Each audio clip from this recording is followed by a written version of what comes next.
Рейки е форма на енергийно лечение, произлизащо от Япония. Този метод се фокусира върху пренасенето на универсална жизнена енергия чрез ръцете.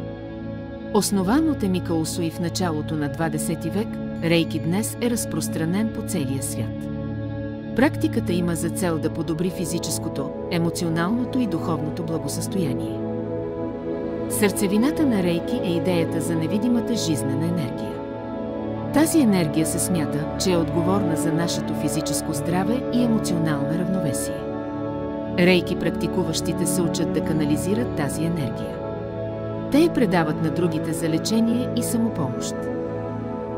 Лечението с рейки обикновено се извършва в спокойна обстановка. Пациентът лежи на маса, докато лечителят поставя ръцете си върху или над тялото. Рейки сесиите могат да траят от няколко минути до час и са предназначени да предават енергия и да създадат чувство на релаксация и хармония. Практиката на рейки не е свързана с която и да е религия или духовна вяра. Тя е достъпна за всеки, независимо от убежденията или фон. Това е една от причините рейки да бъде толкова популярна в различни култури по света. Рейки се базира на принципа, че всеки може да се свърже с универсалната жизнена енергия. Тази способност не се предава чрез интелектуално обучение, а посредством посвещение. Посвещението е уникален процес, в който учителят отключва способностите на студента да използва енергията. Всеки може да научи рейки, независимо от възрастта или жизнения опит. Курсовете за обучение обикновено се предлагат на няколко нива. Всеки етап на обучение включва различни аспекти и техники на практиката. Рейки се използва за лечение на разнообразни физически и емоционални проблеми.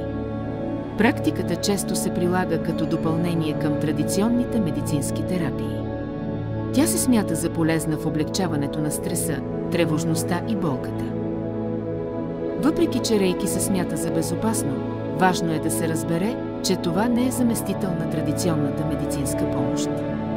Практикуващите се насърчават да продължат с редовните медицински прегледи и лечения, когато е необходимо. Сред общността на рейки има различни стилове и учения.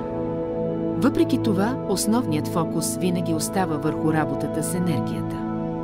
Различните стилове предлагат разнообразие на подходите и техниките. Учителите по рейки играят ключова роля в разпространението на практиката.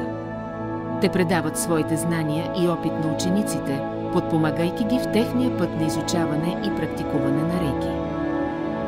Обучението по рейки се фокусира не само върху лечебните техники, но и върху духовното развитие. Практикуващите се учат да работят с енергията не само за лечение, но и за личностно израстване и самопознание. Рейки често се практикува в групови сесии. Това създава силен чувство на общност и подкрепа сред практикуващите.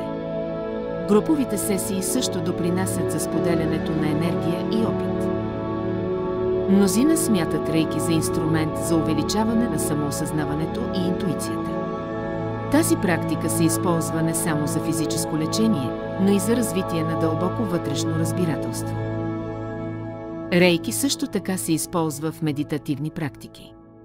Чрез съчетаването на рейки с медитация, практикуващите могат да достигнат по-дълбоки нива на спокойствие и осъзнатост.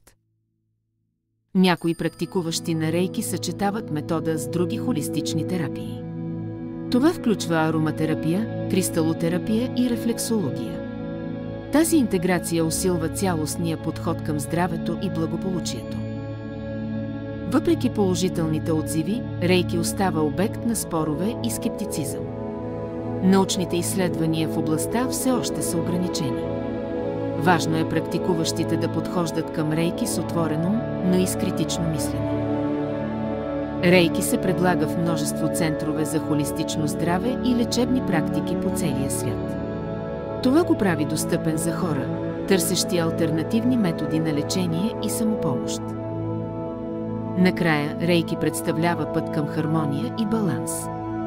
Въпреки че практиката не е универсално призната от медицинската общност, тя продължава да бъде ценен инструмент за много хора в техния стремеж към поздравословен и осъзнат начин на живот.